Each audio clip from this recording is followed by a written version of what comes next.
Kata Nabi SAW, kematian mendadak bagi seorang mukmin itu adalah tanda beristirahatnya dia dari kepenatan dunia. Tapi sebaliknya, kematian mendadak bagi orang kafir, munafik, fajir, maka justru itu awal penyesalan dalam kehidupannya. Artinya kalau seorang mukmin itu Allah pilihkan kematian seperti itu, maka itu sebuah keuntungan bagi dia, karena dia sendiri tidak merasakan sakit yang panjang dan orang lain pun tidak tersiksa dengan dia. Tapi kalau seandainya yang mati mendadak ini orang kafir, ataupun orang munafik, ataupun orang jahat, ataupun orang yang ahli maksiat, maka kematian mendadak itu tentunya penyesalan bagi dia. Kenapa? Karena tidak sempat didahului dengan tobat. Itu masalahnya. Assalamualaikum warahmatullahi wabarakatuh.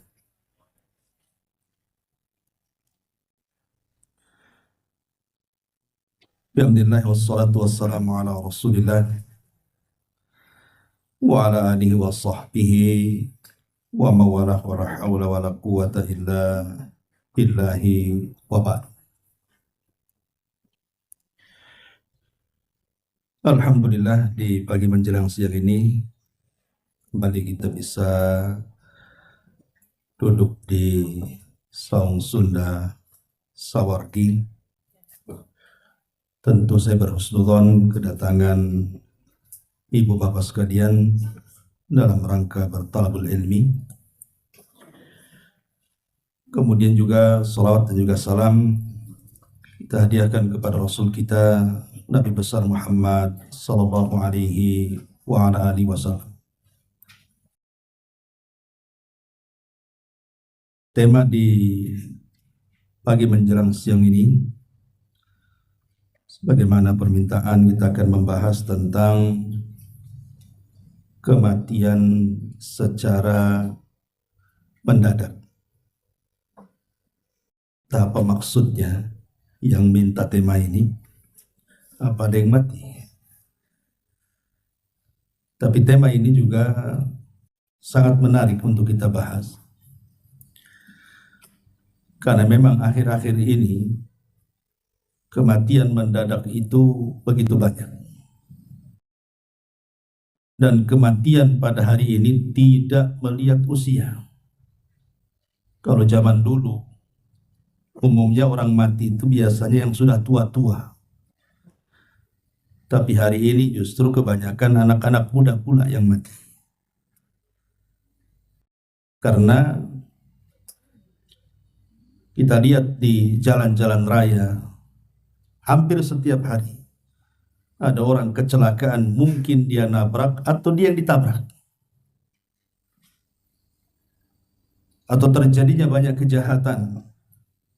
Mungkin dimasuki rampok yang tidak terpikir akan datang rampok, tahu-tahu bukan hanya mengambil barang, membunuh pula isi rumahnya. Atau mungkin pada tahun-tahun kemarin, seperti adanya wabah corona. Siapa yang nyangka akan terkena virus? Hampir setiap hari ada orang mati. Lah tentu fenomena kematian mendadak ini juga harus kita sikapi. Apakah orang yang mati mendadak ini sebuah kebaikan, ataukah justru sebuah azab yang Allah datangkan? Ma'asyiral muslimin wal muslimat, ibu-ibu dan juga bapak sekalian yang dimuliakan Allah Subhanahu wa taala. Ayat yang sering kita dengar soal kematian adalah kullu nafsin dha'iqatul maut. Setiap jiwa itu pasti akan mengalami sebuah kematian. Tapi ada hadis dari Aisyah Ummul Mukminin radhiyallahu anha, di mana Nabi sallallahu alaihi wasallam mengatakan mautul fujati rahatun lil mu'min wa akhdun asfan lil kafir. Kata Nabi sallallahu alaihi wasallam, kematian mendadak bagi seorang mukmin itu adalah tanda beristirahatnya dia dari kepenatan dunia. Tapi sebaliknya, kematian mendadak bagi orang kafir, munafik, fajir, maka justru itu awal penyesalan dalam kehidupannya. Berarti di sini ada dua kelompok orang-orang yang mati mendadak itu kan. Kelompok yang pertama diuntungkan dengan kematian yang mendadak itu, dan mereka orang-orang yang beriman. Sebab dengan kematian mendadak dia sendiri tidak susah. Kita lihat orang-orang yang koma, kadang bukan hanya sehari dua hari itu, ada yang berbulan, ada yang bertahun baru kemudian meninggal. Dianya sendiri tersiksa, belum lagi menyiksa orang lain yang merawat dia. Yang tadinya yang merawat sehat, gara-gara merawat dia jadi sakit pula dia. Terkadang yang merawat mati duluan daripada yang dirawatnya. Dan itu sering terjadi. Artinya kalau seorang mukmin itu Allah pilihkan kematian seperti itu, maka itu sebuah keuntungan bagi dia. Karena dia sendiri tidak merasakan sakit yang panjang, dan orang lain pun tidak tersiksa dengan dia. Tapi kalau seandainya yang mati mendadak ini orang kafir, ataupun orang munafik, ataupun orang jahat, ataupun orang yang ahli maksiat, maka kematian mendadak itu tentunya penyesalan bagi dia. Kenapa? Karena tidak sempat didahului dengan tobat. Itu masalahnya. Al-Imam Al-Bukhari rahimahullahu ta'ala sampai beliau mengatakan sebuah syair yang sangat bagus sekali. Apa kata beliau? Igtanim fil faraghi fadla ruku'i fa'asa an yakuna mautuka baghtah kam sahihin ra'aitu min ghairi saqamin dhahabat nafsuhu sahihatu fallattatun. Kata beliau, manfaatkanlah di saat longgar keutamaan ruku dalam sholat. Kemungkinan kematian akan datang secara tiba-tiba. Berapa banyak orang-orang yang sehat yang kau lihat tanpa ada sakit, tiba-tiba jiwanya yang sehat pergi dengan mendadak. Anehnya Imam Bukhari mengatakan seperti ini, lah Imam Bukhari sendiri mati dalam kondisi mendadak. Dia mengucapkan ucapan ini, dia pula meninggal mendadak. Dan tentunya seorang ulama yang kematiannya Allah pilih seperti itu, sebuah husnul khatimah. Dikatakan tadi orang yang sudah persiapan sebelum kematiannya, kemudian dia meninggal, berarti ini sebuah keuntungan. Karena dia hendak berpindah dari satu tempat menuju tempat yang jauh lebih nikmat yang dia akan rasakan. Tapi sebaliknya orang-orang yang jahat justru dengan kematiannya memindahkan dia dari tempat yang senang di dunia ke tempat yang penuh dengan adab Allah Subhanahu wa taala di dalam kuburannya. Ma'asyiral muslimin wal muslimat rahimani wa rahimakumullah. Ada sebuah hadis dari Anas bin Malik radhiyallahu anhu, di mana Nabi sallallahu alaihi wasallam mengatakan min iqtirabis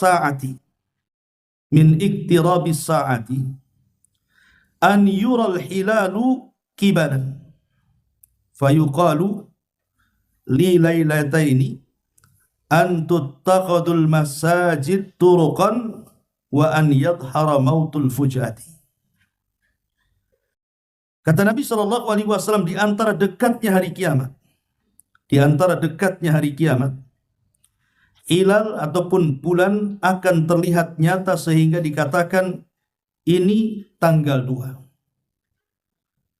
Masjid-masjid akan dijadikan jalan-jalan, dan munculnya kematian-kematian mendadak yang sangat banyak.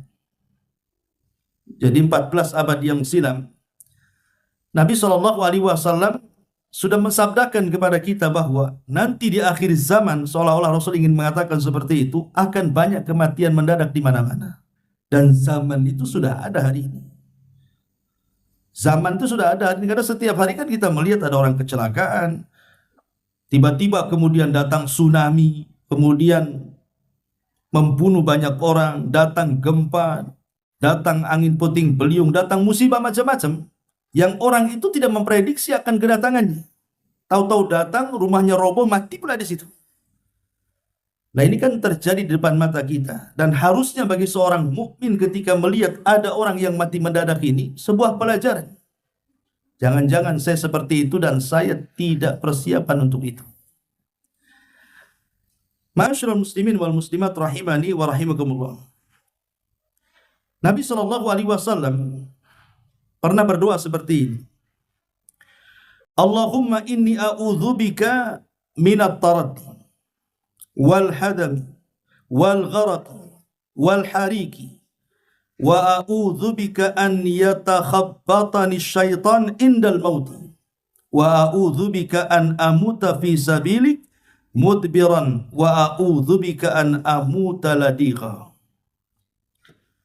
Ya Allah, sesungguhnya aku berlindung kepadamu dari terjatuh dari tempat yang tinggi, dari tertimpa bangunan, dari tenggelam, dari terbakar. Aku juga berlindung kepadamu dari campur tangan setan ketika aku meninggal. Aku berlindung kepadamu dari meninggal dalam keadaan lari dari medan perang, dan aku juga berlindung kepadamu dari meninggal karena tersengat hewan beracun.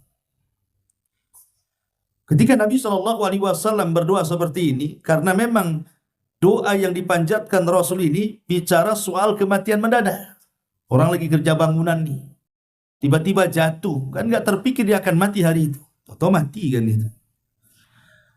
Orang-orang yang kebakaran rumahnya, dia tidak terpikir bahwa rumahnya akan kebakaran, tahu-tahu kebakaran. Rumah sebelah kebakaran, merembet pula ke rumah dia, mati pula dia terbakar di situ. Atau seorang nelayan yang mencari nafkah di lautan, dia tidak menyangka akan tenggelam gitu, tahu-tahu kapalnya tengguling ombak, dia pun pula tenggelam di situ, mati pula mendadak. Jadi Nabi SAW berlindung dari perkara ini. Jangan sampai, maksudnya memang tidak ada doa khusus bahwa kita ini meminta agar tidak diwafatkan mendadak. Tapi secara isyarat dari Nabi SAW, jangan sampai kita ini diberikan kematian seperti itu. Walaupun tadi saya katakan di mukadimah, kematian seorang mukmin yang Allah pilihkan dengan cara mendadak itu adalah sebuah istirahat bagi dia. Baik. Lalu apa yang harus kita lakukan dengan fenomena seperti ini? Persiapan apa yang harus kita lakukan dengan banyaknya kematian mendadak di hadapan kita ini? Ma'asyiral muslimin yang muliakan Allah Subhanahu wa taala, ada 15 poin yang ingin saya sampaikan. Yang pertama, poin pertama, kematian bisa datang kapan saja. Bahwa kematian itu bisa datang kapan saja. Dan kematian itu juga datangnya tanpa pemberitahuan. Artinya kematian itu kan rahasia Allah. Kenapa Allah rahasiakan coba? Kenapa Allah nggak kasih tahu saja? Apakah ada orang-orang yang saat mati diberitahu? Ada. Mereka para nabi. Memang para nabi itu kalau seandainya malaikat maut datang hendak mencabut nyawa mereka, maka mereka akan diberikan pilihan. Apakah mau tetap hidup, ataukah mau meninggal dan menyusul kepada teman-temannya di sorga. Semua para nabi seperti itu. Termasuk juga Nabi kita Muhammad SAW. Makanya Nabi Musa SAW disebutkan dalam sebuah hadis yang sahih. Jadi ketika malaikat maut datang kepada Nabi Musa, kemudian malaikat maut mengatakan bahwa dia diutus Allah untuk mencabut nyawanya, marah Nabi Musa. Ditempelenglah malaikat maut sampai keluar matanya. Satu-satunya nabi yang berani menempeleng malaikat maut Nabi Musa. Ya kalau hadis ini tidak sahih, mungkin mana ada malaikat maut ditempeleng kan gitu kan. Masalahnya hadis ini sahih pula kan gitu. Ketika hadis itu sahih, maka kewajiban kita harus mempercayainya. Karena di antara keimanan kita kepada Nabi adalah tasdiquhu fima akhbar, membenarkan apapun yang diucapkan Nabi, masuk di akal atau tidak, benarkan. Itulah di antara keimanan kita kepada Nabi. Dan Nabi yang menceritakan bahwa ketika malaikat maut datang kepada Nabi Musa, dan mengatakan, saya utusan Allah hendak mencabut nyawamu. Marah Musa, tempeleng keluar matanya. Akhirnya kemudian malaikat ini menghadap kepada Allah Subhanahu wa taala dan mengatakan, ya Rabb, engkau utus kepada manusia yang tidak mau dicabut nyawanya. Maka Allah Subhanahu wa taala mengatakan, katakan kepada Musa, aku yang suruh. Tapi kalau dia tetap ingin hidup dan tidak ingin mati sekarang, maka letakkan telapak tangannya di badan kerbau.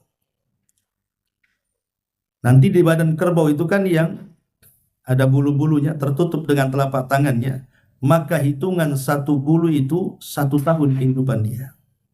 Ya kalau ditutup dengan telapak tangan, di situ ada 100 bulu, ya kalikan aja setahun gitu ya.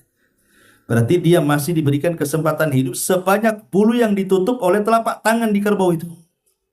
Katakan kepada Musa seperti itu. Maka malaikat maut datang kepada Nabi Musa, kemudian menghabarkan perintah Allah. Tapi Nabi Musa alaihi salam mengatakan, tidak, kalau memang dia berkehendak aku mati hari ini, maka cabutlah nyawaku.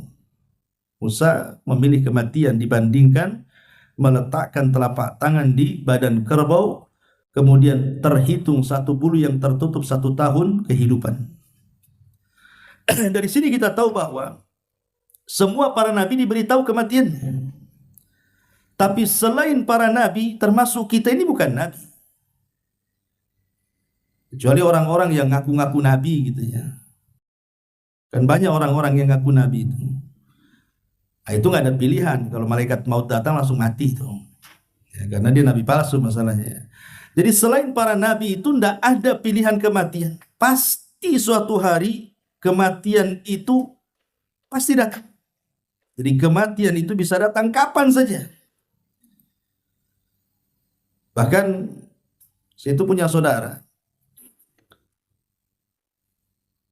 Ketika sama suaminya dikerok malam-malam, katanya masuk angin, ya, tiba-tiba tertidur, paginya sudah nggak ada. Nah, apa gara-gara dikerok dia mati? Kan bukan itu masalahnya kan begitu. Memang sudah ditentukan hari itu dia harus mati. Dikerok atau tidak dikerok pasti dia mati. Memang sudah ajalnya gitu kan. Makanya jangan pernah menyesali sebab. Sebab kematian itu banyak, tapi kematian itu satu.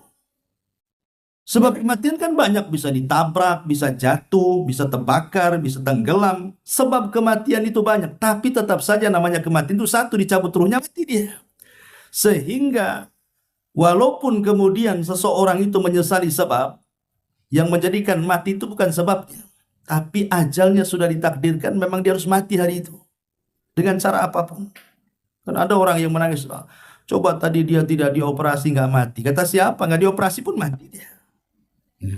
Coba saya tadi nggak izinkan dia keluar naik motor, nggak ketabrak, nggak bisa. Walaupun dia nggak ketabrak pun dia mati dengan cara lain. Kalau memang waktu itu sudah ditentukan ajalnya, maka satu kematian itu bisa datang kapan saja. Yang kedua, mengingat kematian itu sedikit banyak dapat melapangkan dada. Ada sebuah hadis dari Anas bin Malik radhiyallahu anhu. Nabi SAW mengatakan, akthiru dzikra hadhimil ladzat al-mautu fa innahu lam yadhkurhu fi dhikin minal aishi illa wassa'ahu alaihi wa la dzakarahu fi si'atin illa dhayyaqaha. Kata Nabi SAW, perbanyak oleh kalian mengingat akan pemutus seluruh kenikmatan. Apa itu? Al-mautu, kematian. Kematianlah pemutus semua kenikmatan. Kita tahu bahwa yang namanya dunia itu kan membawa nikmat bagi kita tersendiri. Orang kaya itu sedikit banyak dengan kekayaannya akan ternikmati. Karena kekayaan di antara sebab kebahagiaan, walaupun itu bukan segala-galanya. Tapi yang namanya dunia, itu cuma ada dua pilihan. Boleh jadi dia yang meninggalkan kita, atau kita yang meninggalkan dia. Seperti apa contohnya? Dunia meninggalkan kita, ya contohnya tiba-tiba tsunami datang, gempa datang, banjir datang. Rumah yang megah tidak perlu hitungan jam, hitungan detik sudah roboh. Mobil-mobil mewah itu terpelanting ke sana kemari, bahkan tertimbun dengan reruntuhan. Tidak bisa dipakai. Dalam sekejap saja terkadang kejadian itu hanya lewat begitu saja. Itu namanya dunia meninggalkan kita itu namanya. Atau kita yang meninggalkan dunia. Rumahnya masih berdiri dengan kokoh, kendaraannya masih ada, kita pula yang mati. Jadi kita yang meninggalkan dunia.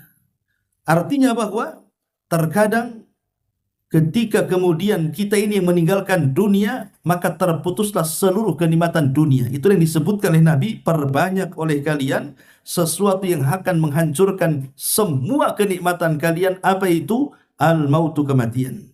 Kemudian Rasul mengatakan, karena sesungguhnya tidaklah seseorang itu mengingatnya. Maksudnya mengingat kematian. Dan dalam keadaan sempit hidupnya, melainkan dia akan lapang dadanya.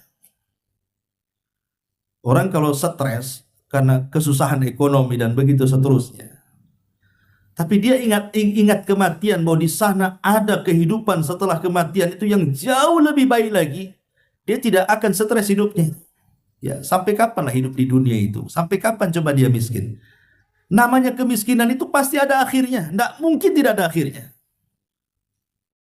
Walaupun istilahnya dia tidak diberikan kekayaan di dunia, minimalnya diakhiri dengan kematiannya kan. Ketika mati selesai dia miskin itu. Jangan pula udah miskin di dunia, miskin pula di akhirat dia.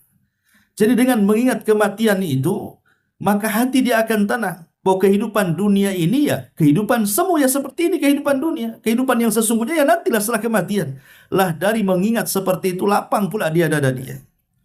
Kemudian Nabi SAW mengatakan, tapi ada juga yang mengingat kematian dalam keadaan lapang, menjadi sempit pula hati dia. Jadi ada dua kelompok di sini.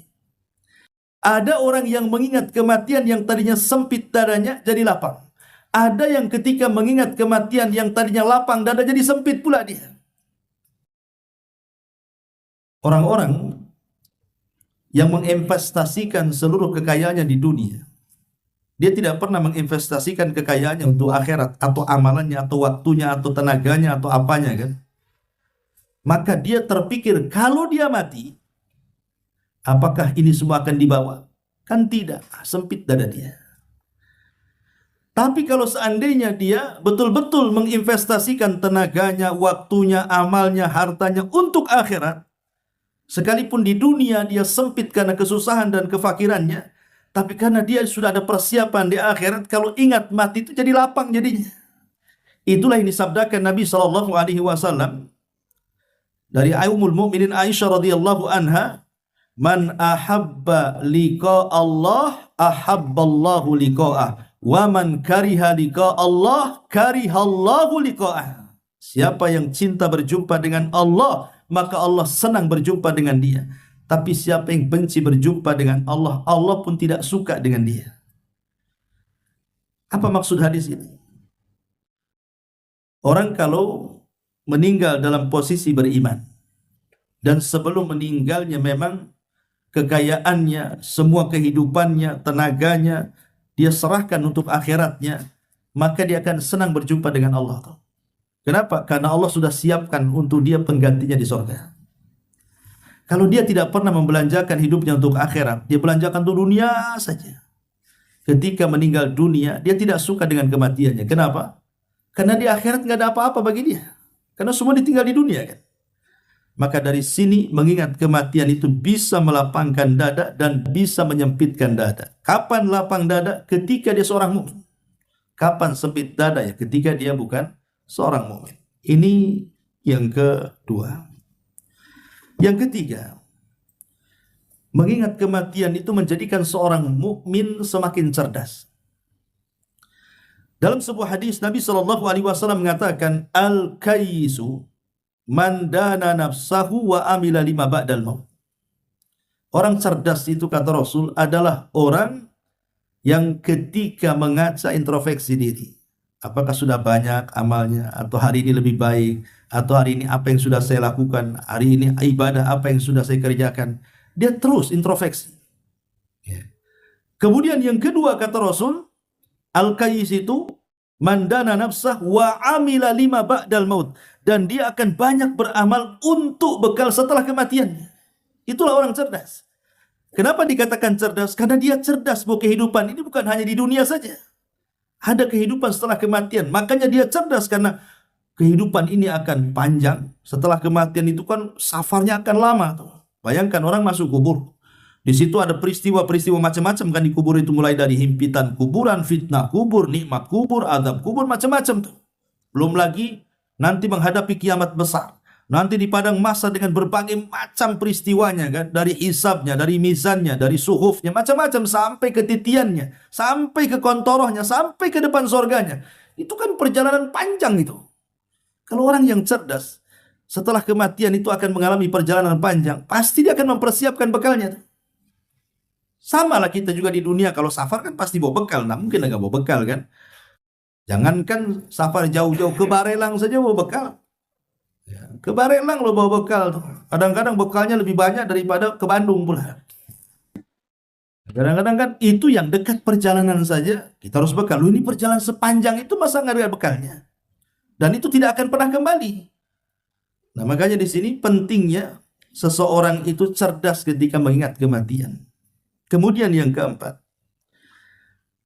kematian bagi seorang mukmin itu sebuah peristirahatan. Inilah yang saya katakan bahwa mautul fuj'ati rahatun lil mu'min wa akhdatun asafatal kafirin. Kematian mendadak adalah istirahat bagi seorang mukmin dan penyesalan bagi orang kafir. Di zaman Rasul ada jenazah yang lewat. Kemudian Nabi SAW mengatakan mustari wa mustarahu minhu. Mustari wa mustarahu minhu. Kata Nabi SAW, ada orang-orang yang beristirahat saat kematiannya. Ada orang-orang yang orang lain beristirahat karena kematiannya. Jadi ada orang-orang yang beristirahat karena kematiannya. Ada orang-orang yang beristirahat karena kematian orang lain. Sahabat bertanya, apa mustari dan apa mustarah? Maka Rasul mengatakan, adapun mustari, itulah kematian seorang mukmin. Bagi dia istirahat dari kepenatan dunia. Dunia ini kan penat ikhwan. Mesti ada masalah saja. Kayaknya nggak berhenti. Setelah selesai masalah ini datang pula masalah yang lain. Selesai masalah ini datang pula masalah yang lain. Terkadang masalah datang ada sebab. Itu ada masalah aja. Itulah dunia. Makanya dunia itu tidak lepas daripada senang, susah, tertawa, sedih, sempit, lapang. Itulah dunia. Ya. Tapi dengan kematian seorang mukmin itu tidak ada semuanya. Karena dia akan beralih kepada nikmat kuburan. Dan nikmat kubur lebih nikmat dibandingkan semua nikmat di dunia. Tapi kalau mustarah minhu, maka Rasul mengatakan bukan dia yang beristirahat, orang lain yang beristirahat. Syukurlah dia mati. Alhamdulillah dia mati. Kenapa dari kemarin aja nggak mati? Karena ada orang yang karena kejahatannya jadi jengkel orang kan. Dari kemarin saya doakan tak mati-mati, sekarang sudah mati. Alhamdulillah. Karena ada orang yang kematiannya itu membuat orang senang. Ya karena kejahatan dia. Sehingga semua mendoakan dia lebih baik mati daripada hidup. Dengan kematiannya bukan dia yang senang, orang lain yang senang. Nah, ini yang bahaya nih. Kalau sampai kematian kita membuat orang senang, itu disebut mustarahu minhu namanya. Dan itu tanda orang jahat.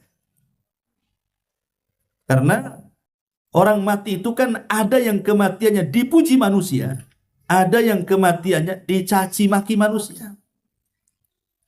Karena di zaman Rasul pun pernah terjadi kan, ada jenazah yang lewat nih. Semua manusia memuji dia karena kebaikannya. Kalau dia orang baik gitu ya, kemudian meninggal, apalagi meninggalnya masih muda, kan rata-rata kan di masyarakat umumnya seperti itu. Memanglah orang baik itu biasanya cepat mati. Orang jahat itu udah tua bangka nggak mati-mati katanya. Ada istilah di masyarakat kan seperti itu. Jadi ada kalau orang baik itu kalau meninggal tuh rasanya semua orang memuji dia. Tapi ada orang yang kemudian mati itu dicaci maki manusia.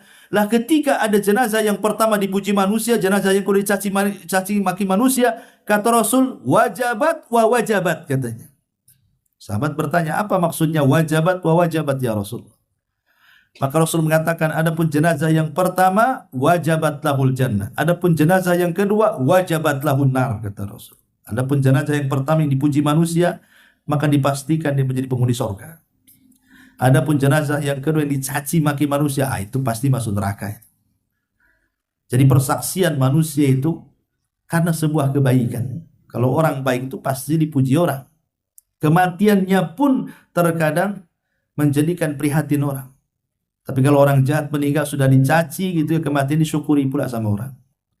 Ini juga yang harus dipahami bahwa kematian bagi seorang yang beriman hanyalah peristirahatan. Kemudian yang kelima, orang yang sudah meninggal dunia tidak dapat beribadah lagi, itu masalahnya. Orang kalau sudah meninggal tidak mungkin beramal soleh lagi. Artinya kesempatan amal soleh itu kan bukan setelah kematian, tapi sebelum kematian. Kata Ali radhiyallahu an, al-an maksudnya di dunia, yaumun amal, hari di mana kita sibuk beramal. Wa ghadan, tapi besok kata Ali, yaumul hisab, tinggal hari perhitungan di hadapan Allah Azza wa Jalla. Makanya mumpung kita belum mati dan setelah kematian tidak ada ibadah lagi, maka ini kesempatan kapan lagi? Sebelum datang kematian mendadak datang kepada kita, sementara kita kurang bekal. Makanya disebutkan dalam hadis panjang berkenaan dengan masalah kuburan. Jadi apabila seorang mukmin itu berada dalam kuburannya, maka malaikat datang akan bertanya kepadanya, tapi tidak bisa mendekatinya. Kenapa? Karena amal-amal ibadahnya itu menjegal malaikat yang mendekati jasadnya. Sebelah kirinya ada sholat, sebelah kirinya ada zakat, ada puasa, ada sedekah. Dan semua amal soleh mengusir malaikat dan mengatakan, ma kibali madkhal, tidak ada jalan untukmu pergi. Sehingga kemudian malaikat ini tidak bisa mendekati jasadnya karena dijaga oleh amal solehnya. Sehingga dia hanya bisa menanyai jasad itu dari kejauhan. Akhirnya kemudian tergambarkanlah oleh si jasad ini bahwa dia sedang ditanya. Dia pun kemudian duduk, kemudian bangkit, seolah-olah dia melihat matahari hampir tenggelam. Ketika ditanya, man rabbuk, siapa Rabbmu? Dia mengatakan, nanti saja jawabannya, saya mau sholat asar, kata. Padahal dalam kubur tidak ada sholat kan. Tapi begitulah orang baik gitu ya. Wa man nabiyuk, siapa nabimu? Nanti dulu, saya belum sholat, katanya. Ketika ditanya, apa agamamu? Nanti, saya belum sholat. Kata malaikat ini, ya nanti kau akan sholat, tapi jawab dulu. Wah, gitu kan.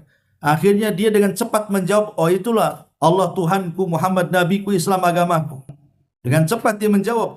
Ketika dia selesai menjawab, Allah berfirman dari atas, ang sadaqa abdi, hambaku telah benar, bukakan pintu sorga, masukkan kenikmatannya ke dalam kuburannya.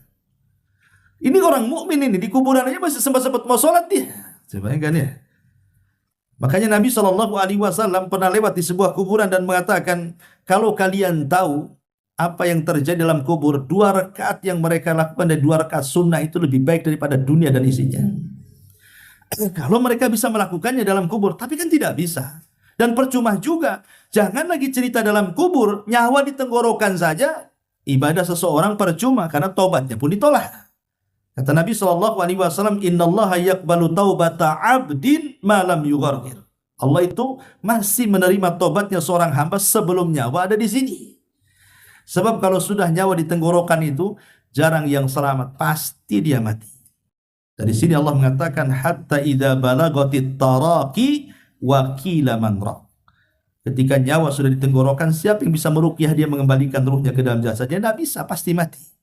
Ya, ini yang kelima. Yang keenam, hanya amal soleh yang akan dibawa kepada kematian. Terkadang manusia tidak berpikir bahwa dunia itu akan meninggalkan dia atau kita yang meninggalkan dunia. Tapi tidak dengan amal soleh. Amal soleh itu akan menyertai kita sampai ke liang lahat. Makanya kalau seorang itu meninggal, ikhwan, pasti akan meninggalkan 2 perkara. Pertama keluarganya, yang kedua hartanya. Dua-duanya tidak akan dibawa. Lalu apa yang dibawa? Yang dibawa ya amalan soleh yang melekat di badannya, itulah yang dibawa. Adapun hartanya, dengan sebab kematiannya saja, belum lagi dia dikubur, itu sudah berpindah tangan kepada ahli warisnya. Ahli waris itu meninggal, ketika melihat meninggal yang punya harta itu menangis sehari saja. Sehari aja dia nangis, kayaknya kehilangan. Nanti 2 hari udah sibuk tuh cari sertifikat rumah. Ya, sibuk di mana diletak, di mana notarisnya, di mana. Dan sibuk dengan warisannya kan. Itu kalau cerita harta. Semata-mata ruh kita keluar sudah berpindah tangan. Oke lah kita cerita keluarga. Keluarga sampai kapan dan sampai mana menemani kita kan? Paling sampai kuburan saja. Kalau sudah sampai kuburan, kemudian mereka ikut kuburkan, selesai kemudian mayat diletakkan, mereka pun pulang. Dan orang yang ada di kuburan masih sempatlah mendengar suara terompahnya itu. Keluarga yang meninggalkan masih dengar dia sampai keluar kuburan. Kalau sudah tidak terdengar suara terompah, siapa yang ditunggu dia? Mungkar nakir lagi sudah. Dari sini kata Nabi SAW bahwa seorang yang meninggal itu akan diikuti oleh 3 perkara. Hartanya, keluarganya, amalannya. Yang 2 pulang, yang 1 masuk kuburan. Maksudnya yang 2 pulang itu harta dan keluarganya. Yang masuk itu hanya amalannya. Idza mata ibnu Adam, in qata amaluhu illa min 3, sadaqatin jariyah, aw ilmin yuntafa'u bihi, aw waladin salihin yad'ulahu. Apabila anak Adam meninggal dunia, tidak ada yang bermanfaat bagi dia kecuali ilmu yang bermanfaat, sedekah yang mengalir, atau anak yang soleh yang mendoakan orang tuanya. Ini yang ke-6. Yang ke-7, husnudzan billahi indal mauti. Berusaha berhusnudzan kepada Allah meskipun dalam kondisi sakaratul maut. Dalam kondisi apapun, sedang sakit parah, apalagi mendekati ajalnya, jangan sekali-kali husnudzan, suudzon, berburuk sangka kepada Allah, tapi tanamkan husnudzon, berbaik sangka dengan Allah. Kenapa? Karena dalam posisi seperti itu setan lebih dekat dibandingkan malaikat. Karena setan itu tidak redha kalau ada anak Adam meninggal husnul khotimah. Jadi saat detik-detik sakaratul maut itu setan tuh banyak di sekitar dia. Salah satunya memberikan was-was apa? Berburuk sangka dengan Allah. Makanya sangat dianjurkan dan disunahkan kita yang masih hidup, yang masih sehat, yang menziarahi orang yang sedang sakaratul maut atau sedang sakit parah, jangan coba-coba menceritakan perbuatan buruk dia diperdengarkan kepada dia. Jangan. Ya. Mari kita ini ada orang sakit, kawan kita, sakitnya parah. Kemudian kita berkunjung, menjenguk dia. Jangan cerita keburukannya, ceritakan kebaikannya. Ya cepat sembuhlah biar kita bisa sholat lagi, ya bisa ngaji lagi. Saya kenal kamu ini orang baik, walaupun dia orang jahat sebenarnya.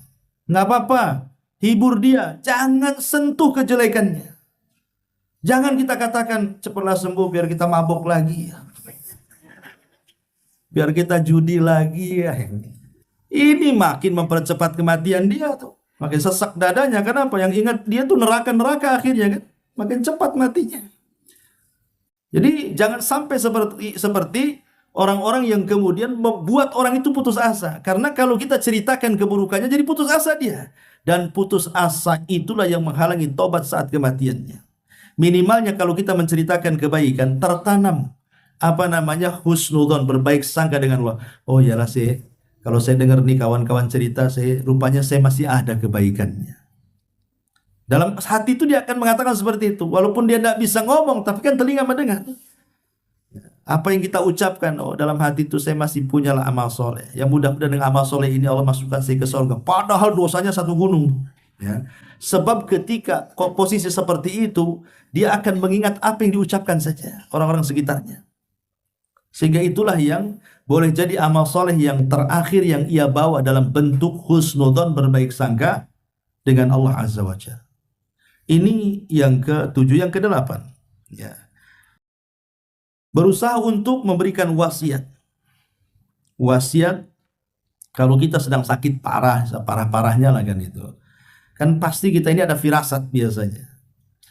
Maka kalau kita sakit parah, seperti contoh lah Abdurrahman ibn Auf. Abdurrahman ibn Auf itu kan pernah sakit parah dan hampir meninggal dunia. Ketika itu dia belum punya anak banyak, masih satu anaknya perempuan. Jadi saat sakit-sakit parahnya, Nabi SAW menjenguk Abdurrahman ibn Auf radhiyallahu anhu.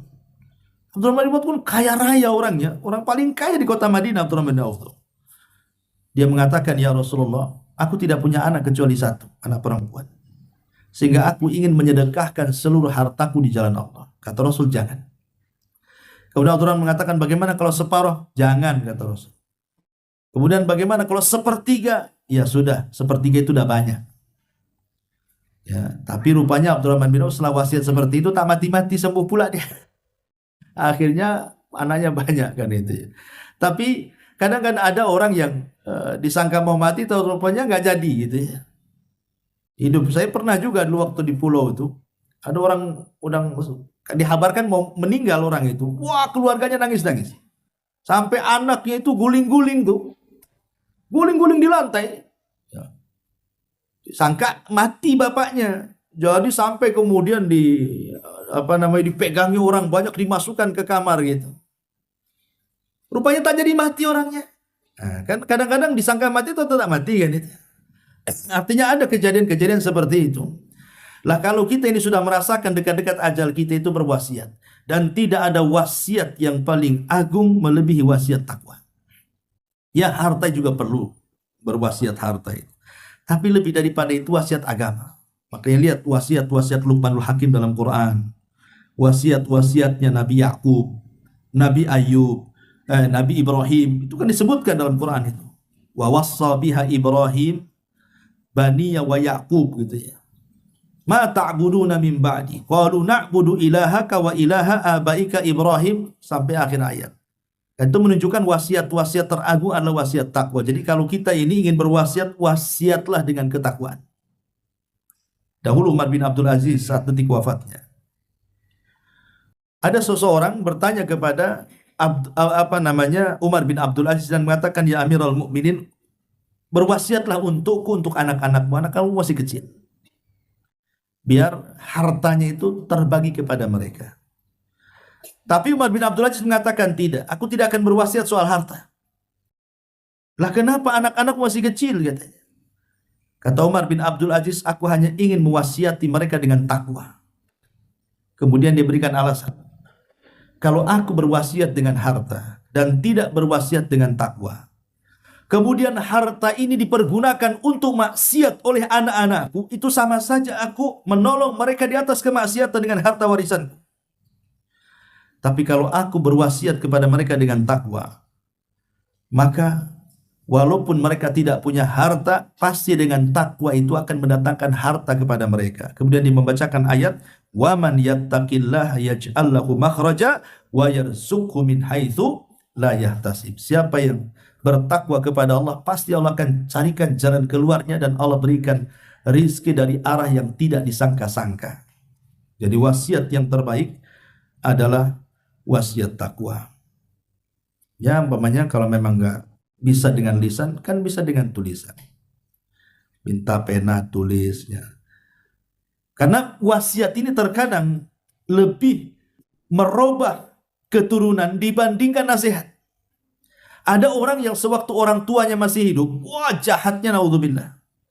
Tapi ketika orang tuanya sudah meninggal, tetapi meninggalkan wasiat, minta anak-anaknya supaya baik, itu kadang-kadang anak jadi baik itu. Karena wasiat orang tua, saya nggak boleh gini, nggak boleh gini, kan itu. Kadang-kadang seperti itu, wasiat bisa merubah orang tuh. Karena ada istilah kalau nggak dilaksanakan nanti kualat gitu. Nah, makanya ada anak-anak itu yang berubah gara-gara wasiat. Nah, kenapa kemudian wasiat itu penting menjelang kematian? Ini yang ke 9, yang ke-8, yang ke-9, selalu melakukan amal ibadah, istiqomah dalam melakukan ibadah sebelum kematian menjemput kita. Istiqomah dalam ibadah. Begini ya. Allah Subhanahu wa taala berfirman, fa amma man a'ta wattaqa wa saddaqa bil husna fasanuyassiruhu lil yusra wa amma man bakhila wastaghna wa kadzdzaba bil husna fasanuyassiruhu lil usra. Di sini ada dua kata. Yang pertama fasanuyassiruhu lil yusra, dan yang kedua fasanuyassiruhu lil usra. Kami akan mudahkan jalan dia yang sudah mudah. Kami akan sulitkan jalan dia yang sudah sulit. Apa makna dua ayat ini? Para ulama tafsir ketika memberikan catatan kepada dua ayat ini, mereka mengatakan begini. Sebuah amal soleh itu pasti akan melahirkan amal soleh yang lainnya. Sebuah kebaikan itu pasti ada turunannya. Sebagaimana dosa juga pasti ada turunannya. Makanya kenapa Nabi SAW itu sampai berdoa sebelum salam dalam tasyahud kan, dalam tasyahud akhir, biasanya Rasul kan membaca tahiyat, membaca syahadat, membaca solawat, kemudian membaca 4 perlindungan. Baru sebelum salam membaca Allahumma inni a'udzubika minal ma'tham wal maghram. Ya Allah, aku berlindung kepadamu dari perbuatan dosa dan dari terlilitnya hutang. Jadi Aisyah ini bertanya, atau yang lain bertanya, ya Rasulullah, apa Anda punya hutang? Sehingga setiap sholatmu kau mengatakan seperti itu. Kata Nabi SAW, tidak.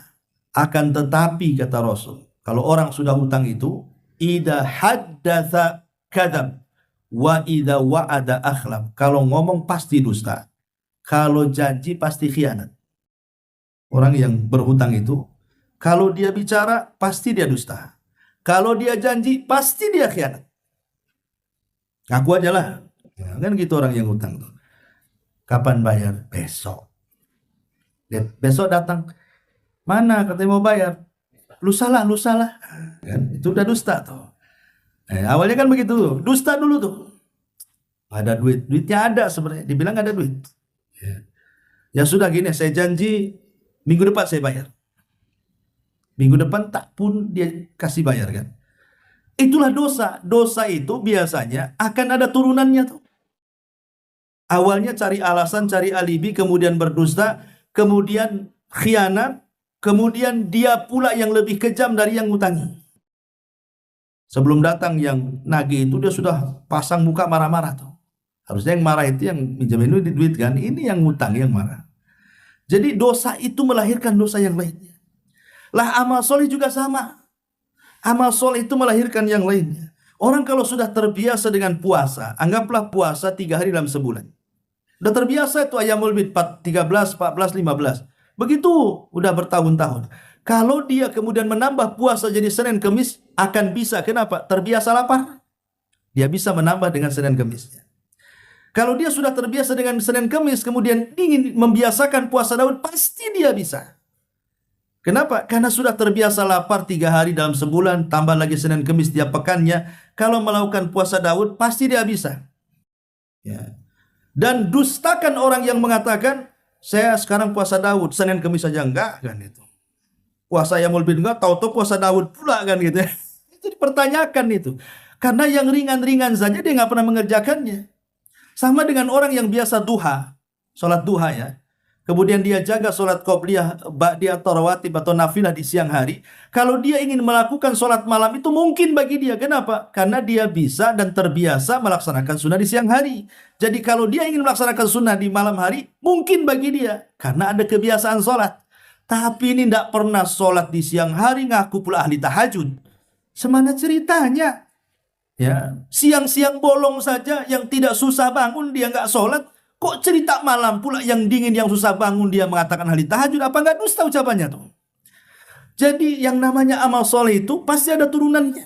Kalau orang sudah terbiasa amal soleh, pasti akan melahirkan amal yang soleh yang lain. Itulah yang Allah katakan, fasanu yassiru lil yusra. Dia sudah mudah melakukan amal soleh, Allah mudahkan jalannya ke sorga. Sehingga dia ditutup dengan amal yang terakhir yang ia kerjakan.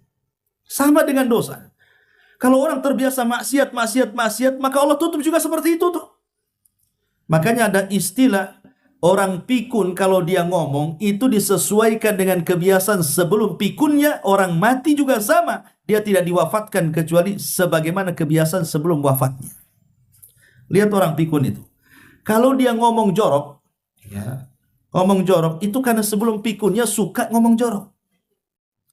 Kan ada orang yang kalau kagetan itu ya, tak kesandung, pokoknya kagetan lah, lantah gitu ya, itu aneh-aneh itu jeritannya itu. Kadang-kadang ngomongnya macam-macam. Ya kalau masih jangkrik masih bagus lah kan. Tapi kadang-kadang lebih daripada itu tuh. Kadang-kadang joro-joro keluarnya kan. Itu kalau pikun itu yang diulang-ulang nanti itu. Karena terbiasa mengulang yang buruk sebelum pikun, maka ketika pikunnya itu pula yang diulang. Tapi kalau sebelum pikunnya dia suka baca Quran gitu ya, maka ketika pikunnya itu juga yang dibaca. Makanya kenapa kita ini berdua jangan sampai pikun. Lah orang yang mati juga sama. Orang yang mati itu kan sesuai dengan kebiasaan sebelum meninggalnya. Makanya ada orang yang meninggal itu karena dia suka mabuk, maka Allah buat mati ketika dia mabuk. Orang tukang judi, maka Allah akan buat mati ketika dia judi. Orang suka berzina, Allah akan buat mati ketika berzina. Kalau dia tidak bertobat. Memang begitu. Ya, hadis Nabi SAW mengatakan seperti itu. Orang mati itu akan disesuaikan dengan kebiasaan sebelum kematian. Kalau dia ahli ibadah, ahli sholat, ahli sujud, maka Allah akan buat mati seperti itu. Kalau dia ahli maksiat, ahli mungkar, maka dia pun akan diberikan kematian seperti itu. Maka ingat bahwa selalulah melakukan amal saleh sebelum kematian. Kemudian yang nomor 10, mengingat kematian ini akan mengingatkan 3 hal. Disebutkan dalam sebuah perkataan ulama, man aktsara dzikral mauti akrama bisalatin. Barang siapa yang banyak mengingat kematian, maka dia akan dimuliakan dengan 3 perkara. Siapa yang mengingat kematian, maka dia akan dimuliakan dengan 3 perkara. Pertama,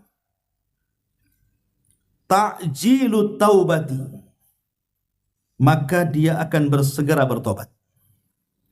Yang kedua, qana'atul qalbi, maka hatinya akan puas hati dengan kondisinya. Kemudian yang ketiga, wa nasyatul ibadati, maka dia pun akan semangat ibadah. Jadi orang kalau ingat mati, pasti 1, segera tobat. Yang kedua, merasa cukup ataupun qanaah. Yang ketiga, rajin dia ibadah. Tapi sebaliknya, waman nasyal mauta uqiba bisalatin, barang siapa yang lupa dengan mengingat kematian, dia diadab dengan 3 perkara. Taswifut taubati, lagunya nanti-nanti kalau disuruh tobat tuh. Kapan lu tobat? Nanti. Nunggu haji katanya. Habis haji tak tobat juga. Kapan mau tobat? Katanya habis haji. Yalah, nunggu haji kedua katanya. Haji kedua, ketiga tak tobat juga, mati akhirnya. Nah, ini 1. Yang kedua, wa tarkur ridha bil kafaf, tidak ridha dengan keadaan, tidak ridha dengan pemberian Allah, selalu menesu atau selama ngeluh dan begitu seterusnya. Kemudian wat takasul fil ibadah, dia pun malas ibadah karena nggak ingat mati, ya malaslah ibadah dia. Lihat bagaimana manfaat mengingat kematian itu. Pertama, akan segera tobat. Yang kedua, qanaah dia. Qanaah itu apa? Qanaah itu artinya redho dengan pemberian Allah Subhanahu wa taala, dan ingat bahwa qanaah itu adalah surganya dunia.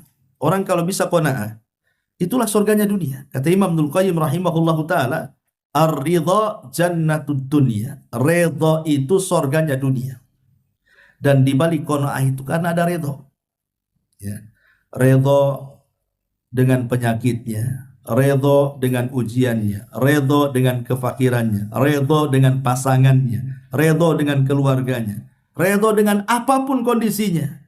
Kalau semua redho, itulah surganya dunia. Karena hanya orang yang redho dan qanaah itu yang tidak pernah rungsep hidupnya. Pasti tenang aja hidupnya itu. Mau kondisi apapun dia akan senyum, tertawa. Karena nggak ada beban. Biasanya yang tidak redho itulah yang kadang-kadang nyusahin hidup tuh. Karena orang yang tidak redho itu sama dengan orang hasad. Seolah-olah kita mengatakan, kenapa Allah kasih dia, kenapa Allah tidak kasih saya? Kenapa Allah kasih dia berhasil, kenapa saya tidak? Kenapa anak orang seperti ini, kenapa anak saya tidak? Seolah-olah protes dengan takdir. Nah, itulah namanya orang gak qanaah tuh. Sama dengan orang hasad. Nah, itu yang gak buat tenang jadinya. Nah, itu gara-gara tidak ingat mati. Ya, kemudian juga yang terakhir, nasyatul ibadah. Pasti orang yang ingat mati itu pasti akan semangat ibadahnya. Kemudian yang ke-11, dilarang untuk berangan-angan kematian. Tidak boleh seseorang itu berangan-angan dengan kematian. Dalam kondisi apapun. Sampai pun dalam sakit parah sekalipun.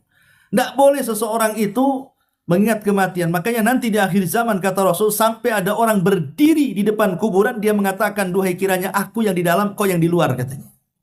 Nanti di akhir zaman ada yang mengatakan seperti itu. Karena apa? Sudah penat dengan kehidupan dunia. Akhirnya ingin mati daripada hidup. Dan di zamannya sudah sekarang kita lihat kan. Subhanallah. Coba. Terakhir ada orang yang kena kasus pinjol. Itu kan banyak tuh. Mengakhiri dirinya. Mengakhiri nyawanya. Gara-gara pinjol kan. Pinjaman online itu orang akhirnya bunuh diri. Coba. Gak bisa bayar. Dan itu rata-rata kan orang-orang yang menengah ke bawah tuh, yang kadang-kadang pendek cara berpikirnya, mengakhiri dikiranya selesai urusan hutang piutang di dunia, dia tidak tahu bahwa hutang piutang di akhirat lebih berat lagi tuh. Jadi mengakhiri hidup itu bukan menyelesaikan segalanya. Kalau seorang mukmin dia mengakhiri hidup dengan cara kematian mendadak, baik bagi dia.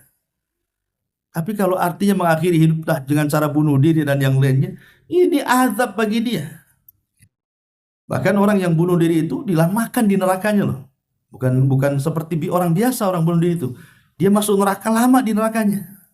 Berdasarkan hadis Nabi Shallallahu Alaihi Wasallam. Jadi bahwa yang harus dipahami, jangan berangan-angan kematian. Karena di zaman Rasul punya paman namanya Abbas ibn Abdul Muthalib. Pernah sakit parah. Dan hampir dengan sakitnya itu mendekati ajalnya. Jadi Abbas ini paman Rasulullah SAW mengatakan, berdoa kepada Allah bahwa dia ingin meninggal daripada hidup. Maka Rasul menasihati pamannya dan mengatakan, ya Abbas, la tatamanna al-maut. Jangan engkau berangan-angan kematian. Kemudian Rasul mengatakan dua kata. Sebab kalau engkau baik, kemudian Allah sembuhkan penyakitmu, engkau bisa menambah amalan. Atau kalau kau jahat, ada kesempatanlah untuk bertobat. Makanya jangan berangan-angan dengan kematian. Tetapi Rasul memberikan solusi, wa in kana walabun. Kalau memang harus, bang sudah nggak tahan nih, penyakitnya sudah bertahun-tahun, kasihan yang merawat dia.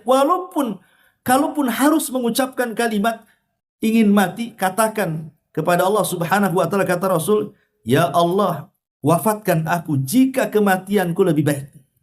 Tapi sehatkan aku jika kehidupanku lebih baik. Berdoa seperti itu boleh. Tapi kalau berangan-angan ingin kematian, ya tak boleh kan itu. Ini juga yang ke-11. Yang ke-12,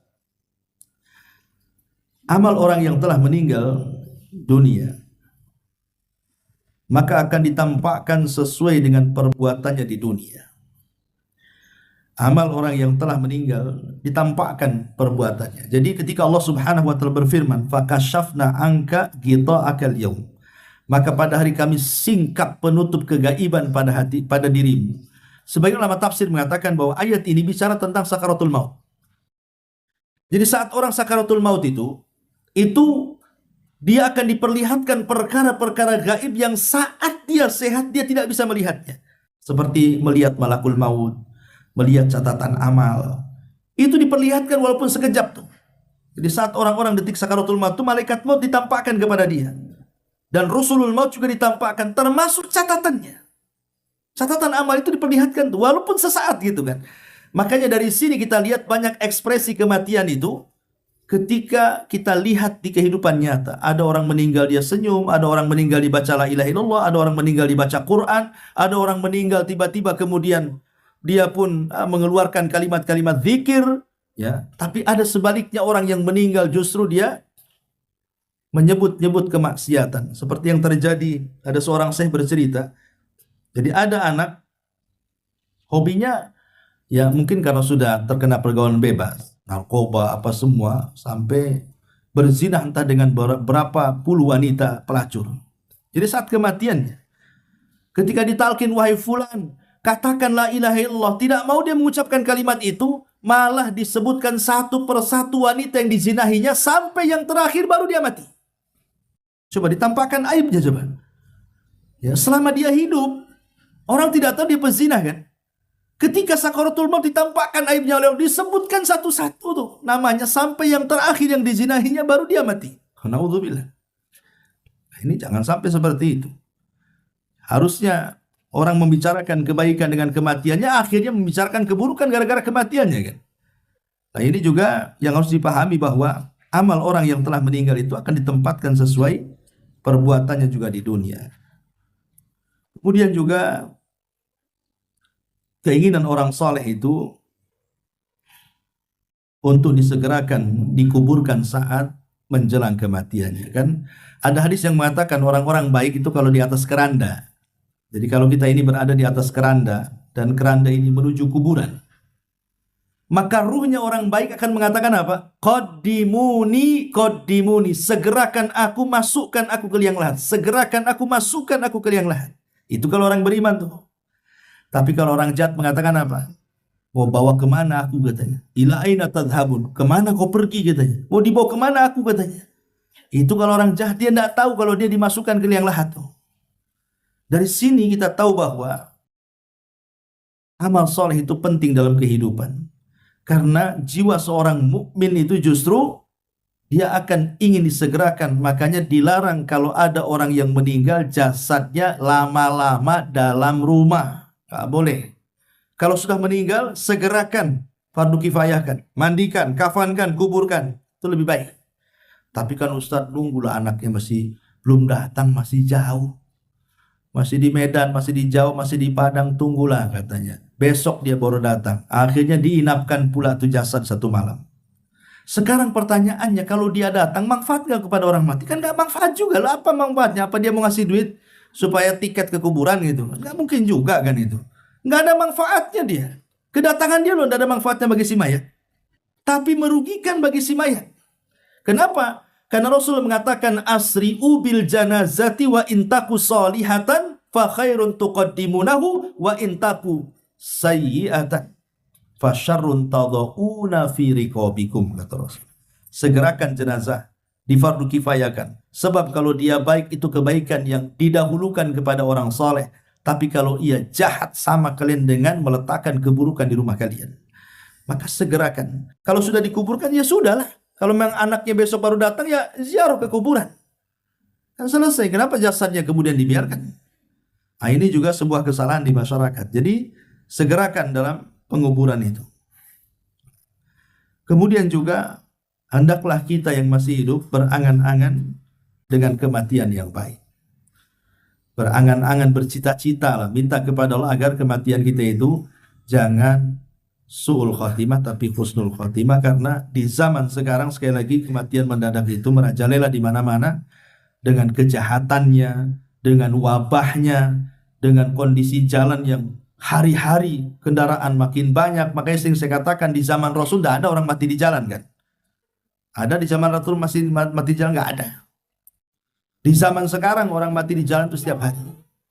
Karena di zaman Rasul tidak mungkin keledai nabrak unta. Unta dengan unta tabrakan, brak gitu kan, mati. Nggak ada. Ya di zaman Rasul kan ya unta, kuda, keledai kan gitu ya. Zaman sekarang dia tronton, ya kemudian mobil besar-besar itu. Ya iyalah hari-hari entah masuk ke dalam mobil, entah tabrakan, entah adu domba, betul-betul kayak adu domba mobil dengan mobil. Ya memang hari-hari orang seperti itu. Jadi fenomena ini harusnya menjadi sebuah pelajaran bagi kita. Jangan pula kita ini diberikan mati seperti itu sementara kita tidak siap. Wallahu a'lam bishawab.